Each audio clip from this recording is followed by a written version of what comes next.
नाशिक, पुणे, देऊळगाव, माळी येथील पर्यटक भंडारा जिल्ह्याच्या दौऱ्यावर येत असताना पवनी येथील सिंधपुरी येथील समाधीभूमी बौद्ध विहाराला भेट देऊन त्यांचे मन तृप्त झाले. त्यांनी मुलाखत देताना सांगितले की पवनी येथील सिंधपुरी येथील बौद्ध विहाराला भेट दिल्यानंतर मनाला शांती वाटते. या ठिकाणी 10 ते 15 मिनिट किंवा अर्धा तास जर मेडिटेशन केले तर खरंच आपल्याला शांती मिळाली आणि अतिशय सुंदर निसर्गरम्य वातावरण असून अनेक पर्यटकांनी व बौद्ध उपासकांनी खरंच या बौद्ध विहाराला भेट द्यावी अशी मनोकामनाही त्या पर्यटकांनी केली. या प्रसंगी नामदेव गवई, संजय गवई, अशोक गवई, देऊळगाव माळी, प्रकाश गवई, बेबी गवई नाशिक, मीनाक्षी गवई पुणे इत्यादींनी भेट दिली.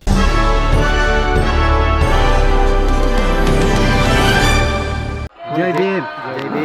मी बुलढाणा जिल्ह्याहून आलो. नामदेव गवई आणि मी या सिंगापूरला आलो. हे विहार चांगले दिसले मला. खूप आनंद झाला आणि कोणी बी भेटीला यावं, भेटीला यावं सिंगापूरला.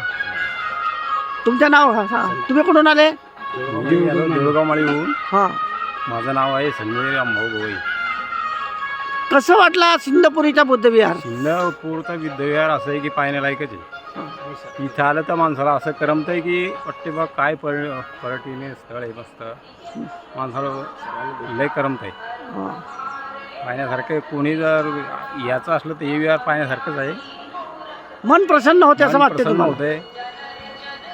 माणसाला कवरं किती वेळ बसा वाटतंय. जय भीम मनसे.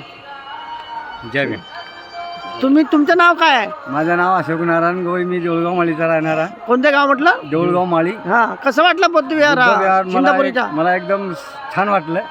हा, सिंधपुरी गावामध्ये बुद्धविहार झालं म्हणजे असं लय जोराचं वाटलं मला. असं पर्यटन म्हणून आम्हाला करमलं. तर असं कोणाला बनवा असं इथं करमतं आम्हाला या वाटलं.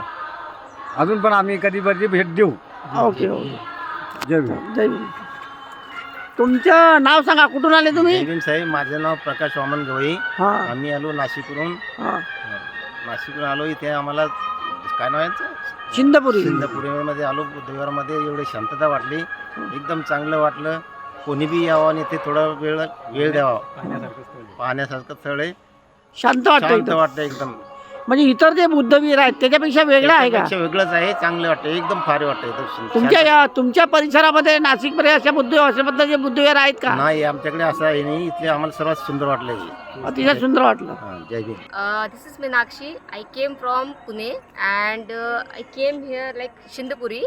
और आप देख सकते हैं कि यहाँ पे बुद्ध विहार बनाया गया है जो like Thailand, Nepal end Japan, जहाँ पे बुद्ध भगवान की जो एक अर्चना पूजा की जाती है वही उसी प्रकार से हम लोगों ने महाराष्ट्र में सिंधपुरी करके गांव है वहाँ पे इनकी स्थापना की हुई है.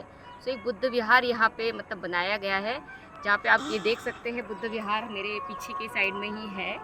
सो आप लोग यहाँ आएंगे तो लाइक मेडिटेशन आप एक कर सकते हैं यहाँ पे, जिससे आपको बहुत सुकून और एक शांति महसूस होगी. जहाँ पे हम लोग सिटी के लाइफ में हम देखते हैं जहाँ पे हम लोग थोड़ी सी एक मन की शांति के लिए हम एक जगह ढूंढना चाहते हैं, नहीं क्या? तो आप वो जगह यहाँ सिंधपुरी में आके, इस विहार में आके एक 10 मिनट भी आप वहाँ पे बैठेंगे और मेडिटेशन करेंगे तो यू विल फुली feel very good end like calm, you know. So I would like to invite you, like you can come here and enjoy this vihar, meditation and everything, this beauty and nature. Thank you. मी नाशिकवरून आलेली आहे सिंधपुरी गावामध्ये. आणि नाशिकवरून माझं नाव baby Gavai आहे आणि मी इथे भगवान बुद्धाच्या चरणी दर्शन घ्यायला आलेली आहे. आणि इथे येऊन मला खूपच शांतता वाटली आणि खूप मनाला समाधान झालं. आणि इथल्या बुद्ध विहारासारखं आणखी दुसऱ्या ठिकाणी नाही वाटलं. जसं अदर कंट्रीसारखं एकदम डिसिप्लिन एकदम व्यवस्थित होतं. मनाला खूपच शांत वाटली, चांगलं वाटलं. या ठिकाणी यायची तुमची पहिलीच वेळ आहे का? आणि ह्या ठिकाणी फर्स्ट टाईम आलेली आहे. आणि प्रत्येकाने इथे यावं आणि गौतम बुद्धाचं दर्शन घ्यावं आणि मनाला शांती घ्यावी. म्हणजे अतिशय सुंदर प्लेस वाटला. हां, अतिशय सुंदर प्लेस वाटला.